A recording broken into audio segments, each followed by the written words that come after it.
చెన్నాపట్నం పట్టు చీరల అంగడి 2వ వార్షికోత్సవ బంపర్ ఆఫర్లు. పట్టు మరియు కాటన్ శారీస్ పై భారీ డిస్కౌంట్లు. ఇజ్రాయెల్ మధ్య జరుగుతున్న భీకర యుద్ధం అనేది ఇప్పట్లో ఆగే సూచనలు అయితే కనిపించట్లేదు. ఈ యుద్ధం కారణంగా ఎక్కడ దేశాల వాళ్ళు అక్కడ ఆగిపోయారు. 5 రోజుల దుబాయ్ పర్యటనకు వెళ్లిన మన తెలుగు వాళ్ళు 10 రోజులుగా అక్కడే చిక్కుకుపోయిన పరిస్థితులు తలెత్తాయి. ప్రస్తుతం నాతో పాటు దుబాయ్ లోని షార్జా నుంచి లైవ్ కాల్లో మాట్లాడడానికి పాస్టర్ మనోహర్ గారు రెడీగా ఉన్నారు. వారితో మాట్లాడదాం. నమస్తే మనోహర్ గారు. నమస్తే మేడం.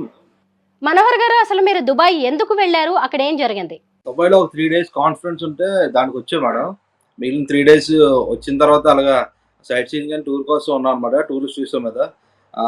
వచ్చిన తర్వాత మాకు సాటర్డే మాది అయిపోయిన తర్వాత ఆఫ్టర్నూన్ మాకు ఫ్లైట్ ఉంది. ఆ ఫ్లైట్ దగ్గరికి వెళ్ళేసరికి ఎయిర్పోర్ట్లో ఇంకా దిగలేదు. వెంటనే వాళ్ళు వెళ్ళిపోండి అని మాకు ఫోర్స్ చేశారనమాట. ఇంకెక్కడికి వెళ్తాము అని చెప్పి దిగిపోయి నైట్ వరకు అక్కడ ఎయిర్పోర్ట్లోనే ఉన్నాం, రోడ్డు మీదే. దాని తర్వాత మాకు ఒక బ్రదర్ చిన్నగారని మనోహర్ పాస్ట్ గారి ద్వారా ఆయన వచ్చి మమ్మల్ని చేర్చుకున్నారనమాట. సో ఇప్పుడు ప్రస్తుతానికి ఆయన రూమ్ లో మేము ఉన్నాము. ఇప్పుడు అక్కడ పరిస్థితులు ఎలా ఉన్నాయి మనోహర్ గారు? ప్రస్తుతానికి పరిస్థితి అయితే మాత్రం చాలా భయానకంగా ఉంది. నిన్న ఈరోజు అయితే కొంచెం పర్లేదు, అంటే వారి సైడ్ మా సైడ్ అయితే కొంచెం బాంబులు గట్ట అలాంటివి లేదు. ఆ ఫస్ట్ డే మాత్రం చాలా హెవీగా ఉంది. ఇంచుమించు దగ్గర మా పక్కనే మా కళ్ళతో చూస్తుండగానే ఇంచుమించు మార్నింగ్ నుంచి నైట్ వరకు 10 నుంచి 15 మిస్టర్స్ అయితే పడ్డాయి. మేము కూడా వీడియోస్ తీసాం వాటిని. కొంచెం బిల్డింగ్లు అవి అదట్టం అవి బాగా ఉన్నాయి. ఫస్ట్ టైం మాకు కూడా ఈ బాంబుతో చూడటం కానీ, పడినప్పుడు శబ్దాలు కానీ అవన్నీ మాకు కొంచెం ఫస్ట్ టైమే. ఫ్యామిలీస్ కొంచెం బాగా వరీ అవుతున్నాయి. అదే మాకు ఏం అర్థం అవ్వట్లేదు. మేము వెళ్ళలేని పరిస్థితి, వాళ్ళు మా దగ్గరికి రాలేని పరిస్థితి అయిపోయింది. మీకు ఇప్పుడు అక్కడ ఇంటర్నెట్ సౌకర్యం ఉందా? కుటుంబ సభ్యులతో మాట్లాడగలుగుతున్నారా? ఇంటర్నెట్ అంటే ఇక్కడ ఎవరైనా రూమ్ లో వైఫై ఉంటే ఆ వైఫై వాడుకోవటమే. ఇంటర్నేషనల్ రీఛార్జ్ చేసినా సరే మనకి 150 minutes కాల్స్ ఇస్తున్నాడు. అది ఎంతసేపు ఉంటుంది, అది అవ్వదు.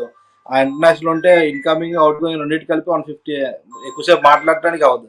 నెట్ ఆన్ చేద్దాం 2 minutes 2 GB ఇస్తాడు. అది ఇంకా ఎవరితో కాంటాక్ట్ చేయడానికి కూడా అవ్వదు అనమాట. ఏదో కొంచెం తెలిసిన బ్రదర్ ఉండటం, ఆయన వైఫై అవటం ద్వారా కొంచెం ఇంటికి వాట్సాప్ కాల్ కానీ, బోటిం నుంచి కొమ్మేరా నుంచి కానీ కాల్ చేసి కనెక్ట్ చేయడం జరుగుతుంది. సో అలా కనెక్షన్లు ఉండటం వల్ల కొంచెం వారు ధైర్యంగా ఉన్నారు. లేకపోతే వాళ్ళు చాలా కంగారు పడిపోయి మా కోసం వాళ్ళు ఏడుస్తున్నారు అనమాట.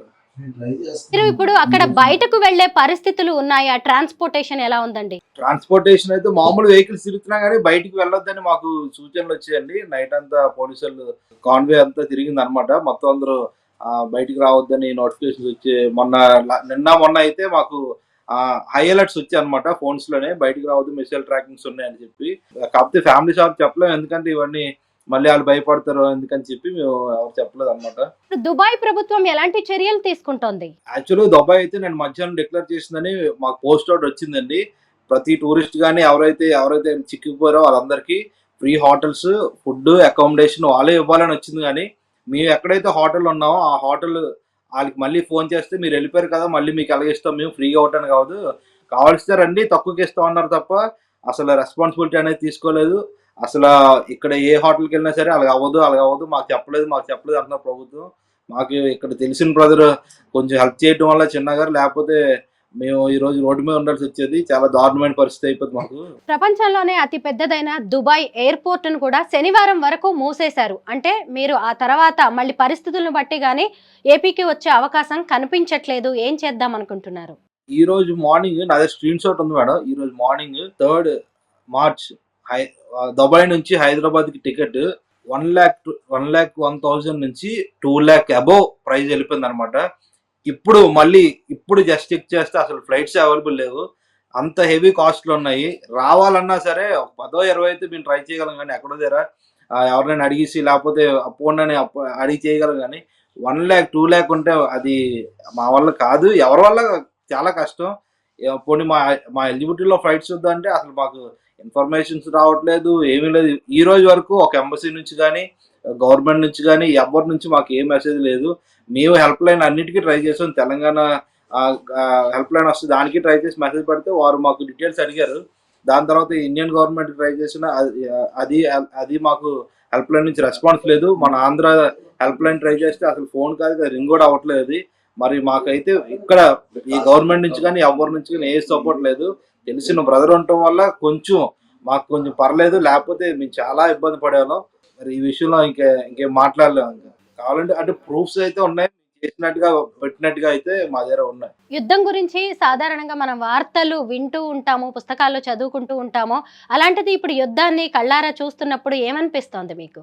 మాటల్లో చెప్పలేము మేడం, ఎందుకంటే అది చూస్తేనే మనకి తెలుస్తుంది.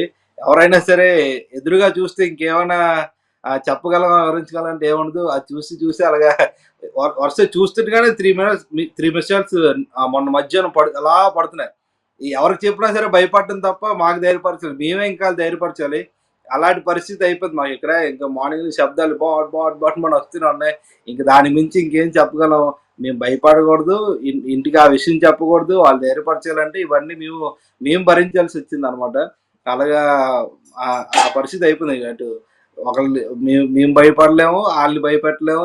ఈ సిచ్యువేషన్ మాకు మేము ధైర్యపరచుకోవటం, ఒకరికొకరు ధైర్యపరచుకోవటమే మాకు సరిపోయింది అనమాట. గల్ఫ్ దేశాల్లో చిక్కుకున్న తెలుగు వాళ్ళని తీసుకురావడానికి చర్యలు చేపట్టండి అంటూ ఇప్పటికే అధికారులకు సీఎం చంద్రబాబు నాయుడు గారు ఆదేశాలు ఇచ్చారు. కేంద్ర ప్రభుత్వంతో కూడా సమన్వయం చేసుకుంటూ ముందుకు వెళ్తున్నారు. ఇప్పటిదాకా ఏ అధికారులు మీకు కాంటాక్ట్ లోకి రాలేదా? ఒక్క పర్సన్ మేము ట్రై చేసాం, ఫోన్ నుంచి వాట్సాప్ నుంచి ట్రై చేసాం, కానీ మినిమం రెస్పాన్స్ లేదండి. కావాల్సి మా ఫోన్ నెంబర్స్ వాళ్ళ హెల్ప్ లైన్కి వస్తాయి, చెక్ చేసుకోమనండి. మేము చేసింది కూడా మా దగ్గర ఉంది. ఒక్క రెస్పాన్స్ అనేది లేదు. మేము చేసాం, ఎందుకంటే మేము ఇబ్బంది పడుతూ ఏమైనా అకామిడేషన్ వస్తుందా, లేకపోతే మాకు ఏమైనా ఫ్లైట్ ఏమైనా పెడితే దానికి ప్రైజ్ అయినా ఇచ్చి వెళ్దాము అని చెప్పి రెడీగా ఉన్నాం, కానీ మినిమం రెస్పాన్స్ లేదు. కాల్ లిఫ్ట్ చేయట్లేదు. మా ఎయిర్లైన్స్ వాళ్ళు అయితే ఇంకా దారుణం అండి. వాళ్ళు అస్సలు మినిమం అంటే మినిమం రెస్పాన్స్ లేదు. సలాం ఎయిర్లైన్స్ అని అస్సలు మినిమం రెస్పాన్స్ లేదు. మనోహర్ గారు 2 హెల్ప్ లైన్ నంబర్స్ ని ఏపీ ప్రభుత్వం విడుదల చేయడం అనేది జరిగింది. నేను కూడా ఆ నంబర్స్ కి ఇప్పుడు కాల్ చేసి ట్రై చేస్తాను, చూద్దాం ఎలాంటి రెస్పాన్స్ వస్తుందో. కాల్ రింగ్ అవుతుందండి. హలో, నేను స్వరూప అండి, సుమన్ టీవీ నుంచి మాట్లాడుతున్నాను. నేను ఒక సీనియర్ జర్నలిస్ట్. నేను ఇప్పుడు దుబాయ్ నుంచి అక్కడ చిక్కుకుపోయిన పర్యాటకుడితో నేను మాట్లాడుతూ ఇంటర్వ్యూ చేస్తూ, ఇంతవరకు ఏపీ ప్రభుత్వం ఏర్పాటు చేసిన హెల్ప్ లైన్ నెంబర్స్ నుంచి మాకు ఎలాంటి సాయం అందలేదు, ఎవరు రెస్పాండ్ అవ్వట్లేదు అని అక్కడ బాధితులు చెప్తున్నారు. నేను ఇంటర్వ్యూలో ఉన్నానండి. వాళ్ళు దుబాయ్ నుంచి నాతో జూమ్లో మాట్లాడుతూ ఉన్నారు. మీరేమన్నా చెప్తారా? వాళ్ళకి ధైర్యం చెప్పే అవకాశం ఉందా? ఎందుకంటే వాళ్ళు 23వ తారీఖున దుబాయ్ వెళ్ళారు, 28కి తిరిగి రావాల్సిన వాళ్ళు ఈ రోజు కూడా షార్జాలో ఉన్నారు. మీరేమైనా వాళ్ళకి సహాయం అందించగలరా? దుబాయ్ నుంచి ఒక ఫ్లైట్ స్టార్ట్ అవుతుంది మేడం, మార్నింగ్ రీచ్ అయింది. ఆ ఎయిర్పోర్ట్ లో ఉన్న వాళ్ళందరూ 1 by 1 ఫ్లైట్ లో వస్తున్నాయి మేడం. మనోహర్ గారు, మీకు వినిపిస్తోందా? అంటే ఇవాళ మార్నింగ్ నుంచే దుబాయ్ నుంచి ఒక ఫ్లైట్ స్టార్ట్ అయిందంట, కొంతమంది ఆల్రెడీ అందులో వచ్చారు. మరి దీనికి సంబంధించి మీకు ఏదైనా సమాచారం ఉందా? లేదు మేడం, లేదా? నుంచి అది నాన్ రిఫండబుల్ అంటున్నారు. దాని తర్వాత అది ఫ్లై అవ్వట్లేదు అని అంటున్నారు. లోకల్స్ నుంచే మేము తీసుకుంటే అవ్వట్లేదు అంటున్నారు. మేము ఇప్పుడు ట్రై చేసినా సరే ఒక్క నిమిషం మనోహర్ గారు, మళ్ళీ నెక్స్ట్ ఫ్లైట్ ఎప్పుడుందండి? 1 by 1 స్టార్ట్ అవుతున్నాయి మేడం. 1 by 1 స్టార్ట్ అవుతున్నాయంట. మనోహర్ గారు, మీరు ఎలాగో లైవ్ లో రెడీగా ఉన్నారు. ఇక్కడ చూసినప్పుడు నాకు ఏపీ గవర్నమెంట్ అధికారులు లైవ్ లో మాకు ఇన్ఫర్మేషన్ ఇవ్వడం అనేది జరుగుతుంది. నేను ఇప్పుడు ఈ కాంటాక్ట్ నంబర్స్ నా దగ్గర ఏవైతే ఉన్నాయో, మీడియాకి ఏవైతే రిలీజ్ చేశారో వాటిని నేను మీకు పంపిస్తాను మనోహర్ గారు. మీరు ఈ ఆఫీసర్స్తో మీరు కాంటాక్ట్లో ఉండండి. మీరు ఎలా ఉన్నారు ఏంటి ఎప్పటికప్పుడు వారికి అప్డేట్ చేస్తూ ఉండండి. ఎందుకంటే నేను ఇప్పుడు జస్ట్ ర్యాండమ్గా మిమ్మల్ని ఇంటర్వ్యూ చేస్తూ వారికి కాల్ చేస్తేనే అటెండ్ చేశారు, చాలా బాగా రెస్పాండ్ అయ్యారు. మీరు విక్టిమ్స్, మీరు ఇప్పుడు షార్జాలో ఉన్నారు, మీకు ఖచ్చితంగా ఏపీ ప్రభుత్వం నుంచి సాయం అందుతుంది. ఈ నంబర్స్కి అయితే మీరు ట్రై చేయండి. ఏపీ హెల్ప్ లైన్ వారికి నేను విజ్ఞప్తి చేస్తున్నానండి. ఇప్పుడు షార్జాలో మన అనకాపల్లికి చెందిన వాళ్ళు ఒక ఆయన పాస్టర్ టైటస్ గారు, అలాగే పాస్టర్ మనోహర్ గారు అక్కడ చిక్కుకుని ఉన్నారు. వారు మీకు కాసేపట్లో కాల్ చేస్తారు. దయచేసి మీ సహాయం అందించగలరు. ఓకే మేడం, ఆల్రెడీ పాస్టర్ వాళ్ళతో మాట్లాడాం మేడం. 70 మొత్తం 140 మెంబర్స్ వెళ్ళారు. వాళ్ళు 140 మెంబర్స్ 70 మెంబర్స్ వచ్చేసారు మేడం. ఇంకో 70 మెంబర్స్ ఉన్నారు, వాళ్ళతో కూడా మాట్లాడేవాడి. ఆల్రెడీ 140 మెంబర్స్ పాస్టర్స్ కొంతమంది అక్కడికి వెళ్ళారంట అండి. 70 మెంబర్స్తో వీళ్ళు మాట్లాడడం జరిగింది. కొంతమందిని తీసుకురావడం కూడా జరుగుతోంది. ఇంకా 70 మెంబర్స్ని కూడా తీసుకొస్తాము అని చెప్పి ఏపీ హెల్ప్ లైన్ వారు చెబుతూ ఉన్నారు. మనం ఇక్కడ మనోహర్ గారు ఒక్క విషయం గమనించాలి. నేను ర్యాండమ్గా వెంటనే కాల్ చేసినా కానీ మీకు సంబంధించిన ప్రతి ఇన్ఫర్మేషన్ ఏపీ హెల్ప్ లైన్ దగ్గర ఉంది. మనం అది కూడా గమనించాలి. ఎందుకంటే నేను క్వశ్చన్ అడగానే ఇమ్మీడియట్ గా మీకు సంబంధించిన ఇన్ఫర్మేషన్ కూడా వారు అందిస్తున్నారు. మనోహర్ గారు చెప్పండి. మా మా మా దగ్గర మేము ఒక 10 మంది ఉన్నాం. అందరూ పాస్టర్సే. మా మా దగ్గర ఉన్న మా సర్కిల్‌లో ఏ పాస్టర్‌కి ఇప్పటి వరకు రెస్పాన్స్ అయితే రాలేదు. అందుని బట్టే మీకు తెలియజేసాం. అంటే మేము చేసాం, కాల్స్ చేసాం. ఎందుకు మా దగ్గర కాల్ లిస్ట్ ఉంటది కాబట్టి. ఇదాకా ఇంకా అవి వచ్చి ఉండవు. ఆల్రెడీ ఇంకొంతమందిని తీసుకువస్తున్నారు. ఆ లిస్ట్‌లో మీరు కూడా ఉంటారు. ఇప్పటిదాకా ఈ నంబర్ మీ వరకు వచ్చిందో లేదో తెలియదు. సో, మీరు ఈ నంబర్‌కి ఇమ్మీడియేట్‌గా కాంటాక్ట్ చేయండి. తప్పకుండా ఏపీ ప్రభుత్వం మీకు సాయం చేస్తుంది.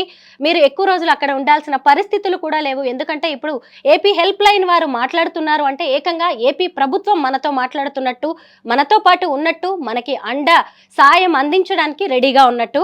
మీరు భయపడకండి. మీరు వెంటనే ఈ నంబర్‌కి కాల్ చేయండి. ఏపీ హెల్ప్ లైన్ వారికి నేను మరొక్కసారి thank you so much. Thank you అండి. నేను మళ్ళీ మిమ్మల్ని కాంటాక్ట్ చేస్తాను. మనోహర్ గారు, నేను మీకు ఇప్పుడే ఈ ఫోన్ నంబర్స్ పంపిస్తాను. మీరు అలాగే టైటస్ పాస్టర్ గారు ఇద్దరు కూడా ఒకసారి కాల్ చేయండి. నెక్స్ట్ ఫ్లైట్ ఎప్పుడైతే ఉందో టైటస్ పాస్టర్ గారు మీరు కూడా వినే ఉంటారు కదా, ఈ నంబర్‌కి మీరు కాల్ చేస్తే సరిపోతుంది. వారు మీకు టచ్‌లో ఉంటారు. నెక్స్ట్ ఫ్లైట్స్ రెడీగా ఉన్నాయంట. మీరు వీలైనంత త్వరగా అనకాపల్లికి వచ్చేయాలని కోరుకుంటున్నాం. Thank you so much. జాగ్రత్తగా ఉండండి. థ్యాంక్ యూ అమ్మా. మమ్మల్ని మేడం మీరు మమ్మల్ని ఆదరించారు, మమ్మల్ని బలపరిచారు. సుమన్ టీవీకి ప్రత్యేకమైన ధన్యవాదాలు తెలియజేస్తున్నాం.